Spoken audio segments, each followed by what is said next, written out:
नमस्कार दर्शक बंधु आज क्षुद्र भिडियो आपण मानक स्वागत। पढ़ा जाऊँगी विरल और भयंकर सूर्यपराग।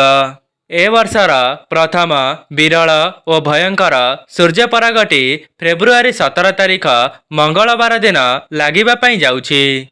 दर्शक बंधु फाल्गुन अमावास्या दिन पड़ापी जाऊँगी ए वर्षर प्रथम और महाभयंकर सूर्यपराग।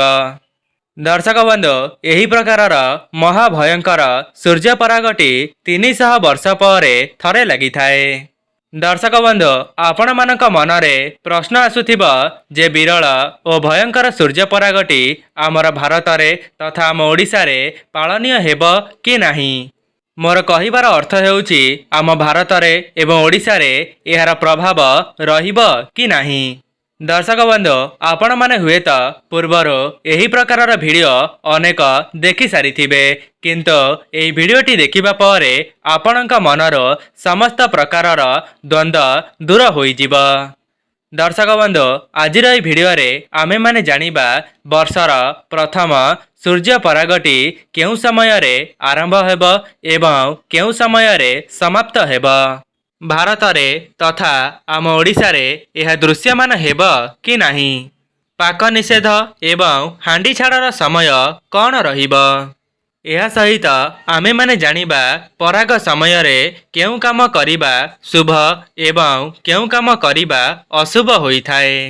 दर्शक बंधु ताठारो आहुरी गोटिए गुरुत्वपूर्ण कथा हेउछि गर्भवती महिला माने एही दिन केउ केउ नियमर पालन करिवे जहाद्वारा सेमानंक संतान उपरे सूर्य परागर प्रभाव पड़ी पारिबो नाही।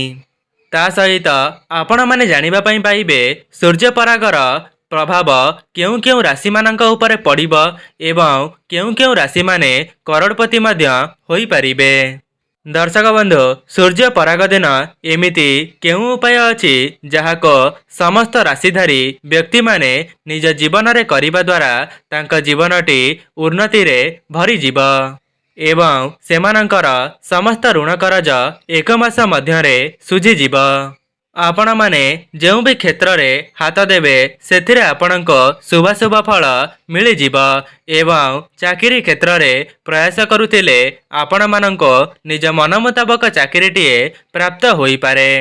तेबे आपण माने आज भिडियो माध्यम रे एही समस्त तथ्य विषय रे जानिबा पई पाइबे। सेथिपाई आपणकर फायदा निमंते एही भिडियोटी को शेष पर्यंत निश्चय देखंतो। यह पूर्वर जदि आपण माने भिडियोटी को लाइक करि नाहंती भिडियोटी को लाइक करी चैनलटी को सब्सक्राइब करि दियंतो एवं कमेंट बॉक्स रे जय मां लक्ष्मी जय जगन्नाथ अवश्य लिखि दियंतो। दर्शक बंधु आपण माने जानिछंती एहा वर्षर प्रथम और महाभयंकर सूर्यपराग हेबा पई जाउची जहाकी 300 वर्ष पर पुनर्बार आसीबाकू जाउअछि जहाकी 17 फेब्रुआरी मंगलवार दिन लागिबा पई जाउअछि एवं एही दिन फाल्गुन अमावास्या मध्य पड़िबा पई जाउछि। आमर धार्मिक शास्त्र अनुसार एही समय रे अनेक गुड़िए दैवी शक्तिंकर शक्ति गुड़िक कम होई जाई थाए एवं नकारात्मक शक्ति मानकर प्रभाव बढ़ी चली थाए। तेबे दर्शक बंधु आपण माने जानी रखंतो 17 फेब्रुआरी मंगलवार दिन सूर्य परागटी दिन 3:26 आरंभ होई संध्या 7:57 रे समाप्त हेबो। किंतु ए सूर्य परागटी आम भारत तथा आम ओडिशा रे दृश्यमान हेबो नाही। जेहेतु एही सूर्य परागटी आम भारत तथा आम ओडिशा रे दृश्यमान हेबो नाही तेबे हांडी छाड़ार समय एवं यह पालनीय मध्य नुहे। किंतु दर्शक बंधु आपण माने जानी रखिबा उचित जे भारत रे तथा आम ओडिशा रे एही सूर्य परागटी दृश्यमान न हेले मध्य एहार प्रभाव संपूर्ण जीव जगत उपरे पड़ी थाए। ता सहित समस्त ग्रह एवं नक्षत्र मानक उपरे एहार प्रभाव पड़ी थाए। संपूर्ण संसार उपरे एहार प्रभाव पड़ी थाए। दर्शक बंधु कौन आपण माने जानिछंती एही दिन जे कोनोसी उपायटी को थरे मात्र करि निया जाए ताहार शुभफल आपण माननको तुरंत देखिबा पई मिली थाए। दर्शक बंधु आपण माने हुए तो जानिथिबे जेतेबेले सूर्य पराग लागिथाए सूर्यदेव निजर राशि को परिवर्तन करिथांती एवं एहार प्रभाव राशि चक्रर 12 गोटी राशि मानक उपरे पड़िथाए। जेउ मानकर राशि चक्रर कुंडली रे सूर्यदेवंकर स्थिति भल अवस्था रही थाए सही व्यक्ति ता जीवन रे बहुत मात्रा रे उन्नति करिथाए एवं सेमाने जेउ भी क्षेत्र रे हाथ देई थांती सेथिरे सेमानंको शुभाशुभ फल देखिबा पई मिलिथाए एवं समाज रे सेमानंकर प्रतिष्ठान बनी चली थाए। आज्ञा हाँ दर्शक बंधु चलित वर्षर सूर्य पराग परठारो केवल 6 गोटी राशिंकर भाग्य परिवर्तन हेबाकु जाउअछि एवं सेमानंक जीवन रे धनर आगमन हेबाकु जाउअछि। दर्शक बंधु एबे आसंतु जानिबा सूर्य पराग दिन आपण माने केउ उपाय को करिनेबा द्वारा आपणक भाग्य रे परिवर्तन आसीब एवं एहा परे मु आपण मानक जणाइबी केउ 6 गोटी राशि मानकर भाग्य एई सूर्य पराग परठारो बदलिबा पई जाउछि। सेथिपाई जेउ माने भी भिडियोटी को ए पर्यंत देखुचंती शेष पर्यंत निश्चय देखंतो जहा द्वारा आपणक भाग्य रे उन्नति आसीबा सहित आपणक जीवन को धन आसीबार मार्ग खोली जिवो। दर्शक बंधु प्रथमे आपण माने गोटिए कथार ध्यान रखिबे जेतेबेले सूर्य पराग लागिथिबो सेही समय रे आपण माने ना तो खाद्य को ग्रहण करिवे ना कि खाद्य को प्रस्तुत करिवे एवं सूर्य पराग चलीथिबा समय रे महिला माने निज केशरे तेल को लगाइबे नाही। आमर शास्त्र रे मान्यता अछि एही समय रे केशरे तेल लगाइले बहुत अशुभ होइथाए। ता सहित आपण माने सूर्य पराग लागिथिबा समय रे कैंची छुरी एवं एमिति किछि हथियार को धरिबे नाही कहीं ना जदि आपण माने एपरी भूल करदेवे एहार सीधा सड़क प्रभाव आपणकर आर्थिक परिस्थिति उपरे पड़ी पारे। जदि आपणकर विवाह होई सारिछि तेबे पराग समय रे केबे हेले भी शारीरिक संपर्क रखंतु नाही कहीं ना एही समय रे अनेक प्रकारर नकारात्मक शक्तिंकर कहीं ना एही समय रे अनेक प्रकारर नकारात्मक शक्तिंकर प्रभाव बढ़ी जाइथाए जहाँकि आगामी समय रे आपणक जीवन रे घोर समस्यार सामना करबाकू पड़ी पारे। दर्शक बंधु प्रथम उपाय जहाँकि आपण मानंको बताइबा पई जाउछि ताहा हेउछि करजरु मुक्ति पाइबार महा उपाय। दर्शक बंधु कौन आपण माने निज जीवन रे एमिति किछि ऋण करज करिसंती जहाको सुझिबा पई वर्तमान आपणक निकट रे धनर अभाव देखा देउछि ता सहित आपणक जीवन को धन आसीबार मार्ग बंद होई जाइछि एवं आपण माने बहुत दिन धरी एही समस्या रे सामना करूछंती। तेबे जेतेबेले 17 फेब्रुआरी मंगलवार दिन सूर्य परागटी 3:26 रे आरंभ हेब सेतेबेले आपण माने गोटिए लाल रंगर कपड़ा को नहीं जिबे एवं से लाल कपड़ा उपरे आपण माने 7टी लवंग को रखिबे एहा परे सेही कपड़ा रे गोटिए 1 टंकिया मुद्रा को रखिदेबे एवं ताहार गोटिए पुटुली को प्रस्तुत करिवे एवं सेही पुटुलीटी को नहीं आपणक पूजा घरे रखिदेबे एवं ग्रहणर परदिन सेही पुटुलीटी को नहीं आपणक घर निकट रे थिबा कौनसी मंदिर सामना रे बसिथिबा भिखारी को दान करि दियंतो।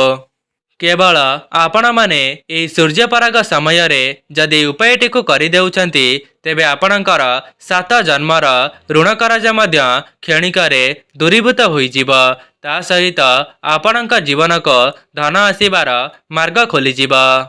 आज्ञा हाँ दर्शक बंधु कहीं ना आपण माने जानिथिबे अमावास्यार बहुत अधिक महत्व रही थाए जेहेतु चलित वर्षर फाल्गुन अमावास्याटी मंगलवार दिन पड़िबा सहित सूर्य पराग पड़िबा पई जाउछि तेबे एही दिन आपण माने जेउ भी उपायटी को थरे मात्र करिदेबे सेथिरो आपणको शुभ फल निश्चित मिलिबो। ଆପଣମାନେ କେବଳ ଥରେ ମାତ୍ର ସୂର୍ଯ୍ୟପରାଗ ଲାଗିବା ସମୟରେ ଏହି ଉପାୟଟିକୁ ପାଳନ କରି ଦେଖିବେ। 1 ମାସ ମଧ୍ୟରେ ଆପଣଙ୍କର ସମସ୍ତ ଋଣ କରଜ ଶୁଝିଯିବା ସହିତ ଆପଣଙ୍କ ଜୀବନକୁ ଧନ ମାଡ଼ି ଆସିବ।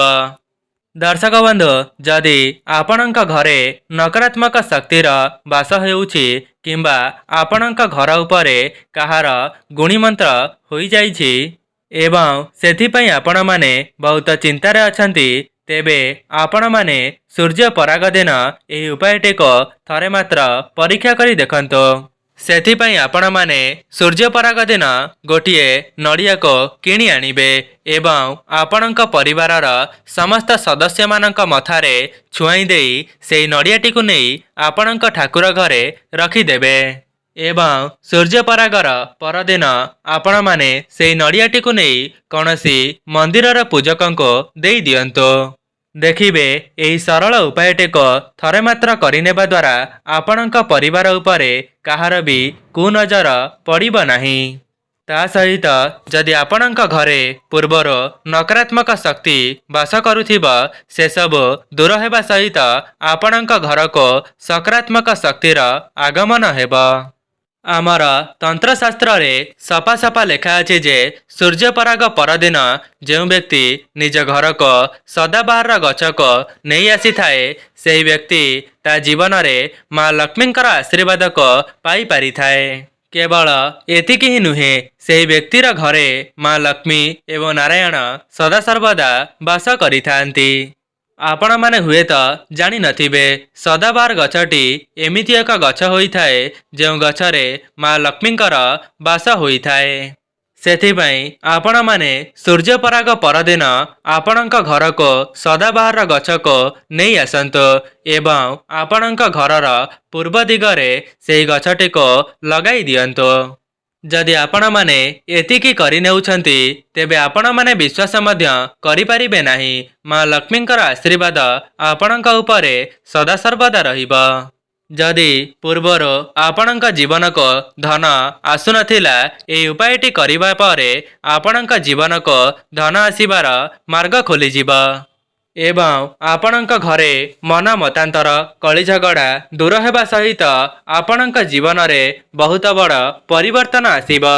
ଦର୍ଶକ ବନ୍ଧୁ, ଏବେ ଆସନ୍ତୁ ଜାଣିବା କେଉଁ 6 ଗୋଟି ରାଶିମାନଙ୍କ ଉପରେ ଏହାର ଶୁଭ ପ୍ରଭାବ ପଡ଼ିବ ଏବଂ ଏହି 6 ଗୋଟି ରାଶିମାନଙ୍କର ଭାଗ୍ୟ ସୂର୍ଯ୍ୟପରାଗ ପରଠାରୁ ସମ୍ପୂର୍ଣ୍ଣ ଭାବରେ ପରିବର୍ତ୍ତନ ହୋଇଯିବ। ତେବେ ସେହି 6 ଗୋଟି ରାଶିମାନେ ହେଉଛନ୍ତି ମେଷ ରାଶି, ତୁଳା ରାଶି, କନ୍ୟା ରାଶି, କୁମ୍ଭ ରାଶି, ମିଥୁନ ରାଶି ଏବଂ ଧନୁ ରାଶି। ଦର୍ଶକ ବନ୍ଧୁ, ଏହି ରାଶିର ବ୍ୟକ୍ତିବିଶେଷମାନଙ୍କ ପାଇଁ ଚଳିତ ବର୍ଷର ସୂର୍ଯ୍ୟପରାଗଟି ଶୁଭ ଏବଂ ଫଳପ୍ରଦ ରହିବା ପାଇଁ ଯାଉଛି ଏବଂ ଅନ୍ୟ 6 ଗୋଟି ରାଶିମାନଙ୍କ ଉପରେ ଏହାର କିଛିଟା ପ୍ରଭାବ ପଡ଼ିପାରେ। ତେବେ ସେହି ରାଶିଗୁଡ଼ିକ ହେଉଛନ୍ତି କର୍କଟ ରାଶି, ବିଛା ରାଶି, ସିଂହ ରାଶି, ମୀନ ରାଶି, ମକର ରାଶି ଏବଂ ବୃଷ ରାଶି। ଦର୍ଶକ ବନ୍ଧୁ, 17 ଫେବୃଆରୀ ମଙ୍ଗଳବାର ଦିନ ଫାଲ୍ଗୁନ ଅମାବାସ୍ୟା ପଡ଼ିବା ସହିତ ସୂର୍ଯ୍ୟପରାଗ ଲାଗିବା ପାଇଁ ଯାଉଛି। ତେବେ ଏହି ଦିନ ଆପଣମାନେ ଚାହିଁଲେ ଦାନ ଧର୍ମ ମଧ୍ୟ କରିପାରିବେ। ଏପରି କରିବା ଦ୍ୱାରା ଆପଣଙ୍କର କୌଣସି ଅମଙ୍ଗଳ ହେବ ନାହିଁ ଏବଂ ଆପଣମାନେ ମହାଦେବଙ୍କର ମହାମୃତ୍ୟୁଞ୍ଜୟ ମନ୍ତ୍ରକୁ ମଧ୍ୟ ଜପ କରିପାରିବେ ଏବଂ ଯେଉଁ 6 ଗୋଟି ରାଶିମାନଙ୍କ ଉପରେ ସୂର୍ଯ୍ୟପରାଗର ପ୍ରଭାବ ପଡ଼ିବ, ତେବେ ସେମାନଙ୍କ ଉପରେ ମହାଦେବଙ୍କର ଆଶୀର୍ବାଦ ବଜାୟ ରହିବ। ଦର୍ଶକ ବନ୍ଧୁ, ମୁଁ ଆଶା କରିବି ଆପଣମାନଙ୍କୁ ଏହି ଭିଡ଼ିଓଟି ଭଲ ଲାଗିଥିବ। ଭିଡ଼ିଓଟି ଭଲ ଲାଗିଥିଲେ ଭିଡ଼ିଓଟିକୁ ଲାଇକ୍ କରି କମେଣ୍ଟ ବକ୍ସରେ ଜୟ ମା ଲକ୍ଷ୍ମୀ, ଜୟ ଜଗନ୍ନାଥ ଅବଶ୍ୟ ଲେଖିଦିଅନ୍ତୁ ଏବଂ ଭିଡ଼ିଓଟିକୁ ବହୁତ ମାତ୍ରାରେ ସେୟାର କରନ୍ତୁ, ଯାହାଦ୍ୱାରା ଆପଣମାନେ ମଧ୍ୟ ଅନ୍ୟମାନଙ୍କର ସାହାଯ୍ୟ କରିପାରିବେ। ଆଜି ପାଇଁ ରହୁଛି, ନମସ୍କାର।